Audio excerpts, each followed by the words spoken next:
As I patiently wait to play Marvel's Spider-Man Miles Morales on the PS5, I thought now would be a good time to go over the original, which is included as a remastered version with Miles Morales.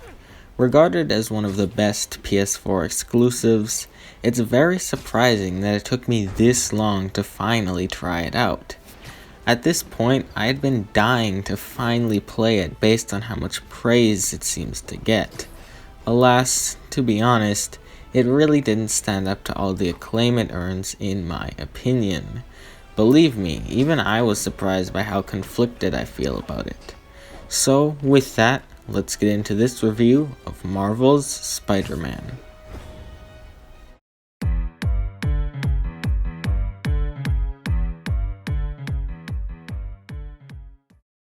There is no lack of Spider-Man in this world. Essentially every form of entertainment has multiple versions of the web-slinging hero, and that also applies to video games. This was pretty much the first time I have played an official Spider-Man game, but I know there may have been many before. This is also regarded as undoubtedly Spider-Man's best game, if not just the best superhero game in existence. And while I did say I'm conflicted about this game, those statements I must agree with. I haven't played many superhero games, but this is about the only one I've tried that, well, really captured what it's like to be like Spider-Man. Or, as you've all heard, it lets you feel like Spider-Man. But, despite how overdone both the saying and the joke with it really is true. But before we get to that, let's discuss the game as a whole. On the outside, I don't think anyone can deny this, it appears to be a very bland and boring game. It's just another big, empty, open world filled with points of interest. The combat looks like a complete copy of the Batman games, and even that still looks very boring. Well, this honestly is kind of true, somehow it just works. Despite New York City being rather empty in the grand scheme of things, it's still one of my favorite open worlds around. And even though the combat looks simple on the surface, it gets very challenging and complex as the game progresses. But before I dive into combat, let's go back to the open world. This game, of course, takes place in New York City. You have the whole island to explore, and it is incredibly detailed. I mean, the graphics allow for some amazing scenery, but apart from that, some of the stuff found is amazing. For example, of course everyone has seen the Avengers Tower, but you can also find the Sanctum building from Doctor Strange. It's not even a secret photo or point of interest, it's just a random Easter egg thrown in there for no reason, and it truly was a neat moment when I found it. There were actually a couple of references to other MCU characters or stories that were really nice. But what mostly fills up the city is this thing called the token system. To upgrade all sorts of things, you need tokens. There's no currency in this game, but I suppose they're as close to one as possible. You get these tokens by completing all sorts of different tasks. This is, well, the main part of the game I did not like. While some tokens are fine, others will require you to do some pretty annoying tasks. Challenge tokens are just absolute garbage. They're basically your average timed speed or stealth challenge things, but are so annoying. Luckily, the game doesn't require you to get the best score on any of them, but some of them you do have to get pretty good at. Or the crime tokens. Around the city, random crimes will happen and you have to go out of your way to stop them.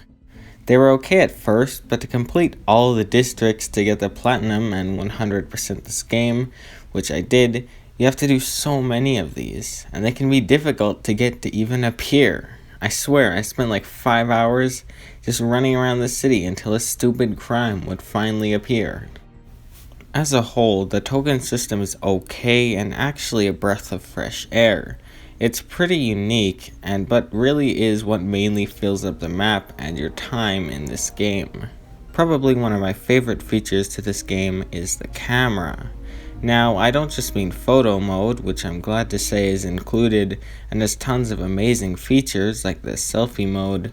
While I don't usually mess around with this stuff a lot, it was really still great to have. On the other hand, there's the actual in-game camera. You can pull this out whenever, and it barely interrupts the flow of swinging or combat since it slows down time. While you'll mainly be taking photos of landmarks, which earn you landmark tokens, if you're in for a real challenge, you can find all the secret photo ops. There's a total of 50, and none of them are marked on the map. It was honestly really fun to find these, excluding maybe the last 5. Still, as a whole, everything associated with photography was a neat addition. Now, what about actually getting around the city? Well, there is fast travel. Apart from the endgame, I barely ever used it, and that is because of how amazing the web swinging is. Pretty much everything about swinging around is fantastic. The animation is smooth. There's actually quite a few rare swinging animations that I was surprised to discover, like when you go climbing up the rails of a fire escape or swing around a building. There's actually more options for swinging around than you would think, even if the point launch thing is objectively the best. Similar to moves in combat, as you level up you can unlock more skills or upgrade your current skills to be better while traversing. As I said, despite how big New York is, when you swing around, it honestly doesn't take long to get from one end to the other. One complaint that I do often hear is that the swinging is too easy compared to the more challenging combat. I do admit it is very simple and requires little effort. Sure, you always must have actually something to grab onto. You can't just swing around in the sky like other games. But that was barely a problem based on how dense the city is. Swinging is just very forgiving. There's no fall damage or anything, and it's super easy to get going at full speed. Really, unless you want to be swinging as efficient as possible, it was never a problem to traverse the city. Even if it was too easy, I still enjoyed swinging around the city, and especially diving off tall buildings and listening to the music boost up when I jumped off. So as I've said, Spider-Man is everywhere in entertainment, and it's hard to get original with the story and characters. Yet, I found the main story to be the most interesting and compelling part of this game.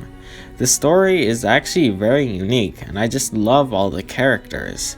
Peter takes a more older style this time around, and you can tell he's had a lot of experience with the job. I really like his design and all of his dialogue, even if it's rather cheesy at times. He had very convincing relationships with the people around him, especially that of his mentor, Dr. Octavius. Obviously, unless you don't know anything about Spider-Man, you can probably guess what's going to happen with him. Still, it was interesting to spend so much of the game with him as a mentor and a likable person. This game has all sorts of surprisingly emotional moments. I was so blown away by how good they were. It was not at all what I was expecting from this game. The voice acting and cutscenes are also top notch, adding to all of this. And hey, there isn't even another Uncle Ben death scene. He's barely mentioned, actually. But then we come to modern day, and oh no, they've butchered Peter. I mean seriously, who had any complaints with his design? Now he looks like a stupid young college kid, almost the same age as Miles. But hey, at least it's only in the sequel. So yeah, the world is great, and so is the story. So what about the combat? While not as amazing as some other aspects, I still thought it was great. The combat as a whole is rather similar to the Arkham games, but does offer more complexity and difficulty based on what I've heard. You'll have big groups of enemies attacking you with guns, fists, swords, all sorts of stuff. You can use all of Spidey's moves as well as some other things to take the enemies down. But first of all, back to difficulty. I think this game's combat did this very well. I've heard complaints that web swinging is way too easy, which is true, but honestly I found the combat to be the opposite. By no means was it insanely difficult, and there really isn't a big punishment for death or anything, but there are some tricky encounters and such. Certain enemies can be a real pain, especially when they're hooked up with other enemies that are annoying. On the topic of enemy variety, I thought it was kind of annoying sometimes. I mean, there's only really 2 types of foes you'll be defeating: normal people and brutes. The only thing changing is the gear they use. I mean, sure, there was quite a bit of variety in weapons, especially when you include the DLC and different factions, but some of these guys were just so annoying. A lot of the enemies fit under the ring of the they can only be defeated using one strategy, which is never a good idea when you have such huge groups of enemies. Or others are just so aggressive and can get very annoying to fight with so many others around. Brutes are so dumb, they can't even be attacked with normal attacks. You either have to stun them or web them up before they can be damaged, and you have to do that like 3 times before they actually get knocked out. I like the variety, but geez, some of these enemies were awful. Back to fighting as Spider-Man, you begin the game with a pretty limited amount of moves, and gradually pick them up as you level up through a skill tree. This is, of course, a very reliable way to do things, as we've seen in many other games. It allows the player to have tons of potential in combat, but not get overwhelmed right at the beginning. Although, even at the end, there were still tons of moves I never used since I unlocked them so late in the game.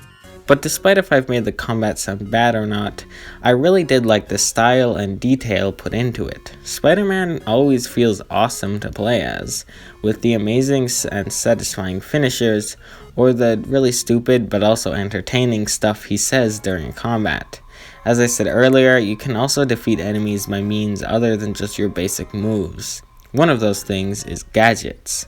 Basically, you have a weapon wheel with all sorts of little gadget things that aid you in combat, like electric webs or this dumb one that just blasts people off roofs. It's great. You gain them as you progress, and they can once again be upgraded with tokens. You can also use objects in the environment to defeat enemies, like throwing car doors and such. And finally, about the last thing you can use is suit powers. These are basically super powerful moves that defeat tons of enemies at a time, and are unlocked with most suits from the main game. By the end of the game, you have tons of these. And about suit customization in general, it was amazing. I love visual customization like this, so it was a dream come true. There's like 100 different suits, all from different Spider-Man movies, comics, and more. No matter who you are, you'll be able to find a suit you like. My personal favorites were the comic book suit, of course the Spider-Verse suit, and this really cool one with a leather jacket that just looks so simple, yet amazingly stylish. It's probably from a comic book or something that I don't know, but I don't know. Some of the suits are more out there, like the ones where you have this weird skull thing, but I personally like the ones that kept Spidey's original look somewhat intact. One last thing about combat, boss battles. Throughout the game, you'll be put up against all sorts of classic Spider-Man villains, and these fights were usually really great. They were not only fun to play, but really cinematic as well, like something out of a movie. But there are 2 things linked to the combat that I believe took away from it. The first being when you switch characters. During some main story missions, you'll temporarily play as someone from the supporting cast, except, of course, they aren't Spider-Man and can't do anything he does, so they're stealth sections. The stealth as an actual Spider-Man is really fun, but I did not enjoy these annoying sections where you can't be seen by anyone or you have to go back to a checkpoint. And the other thing is the puzzles. Sometimes in the middle of the fight you'll have to complete these puzzle things, and while not bad crafted or anything, they're just very out of place and break the flow of combat. Luckily, most of these puzzles are available outside of the combat. What else? I won't go deep into it, but the DLC for this game was actually pretty nice. By the end of it, I was ready to be done with the game, but it still offered some nice character development and more fun encounters. Throughout the city, there are some side quests, but nothing too complex. Some are linked together and such, but really nothing that interested me much. As a final note, the Platinum Trophy for this game really wasn't much of a challenge. The whole district and crime token stuff got a little grindy at the end, but it could have been a lot worse. If you're looking for an easy Platinum paired with a good game, this game is for you. So yeah, Marvel Spider-Man wasn't my favorite, but I can understand why a lot of people love it. I'll give it a B+. Honestly, I'm looking forward to replaying this game eventually, and not caring about having to upgrade anything, and instead just playing it for the main story. I think I'll have a lot more fun with that. But in the meantime, thanks for watching, and please like and subscribe if you enjoyed. I hope to see you all in another video. Thanks again. Bye.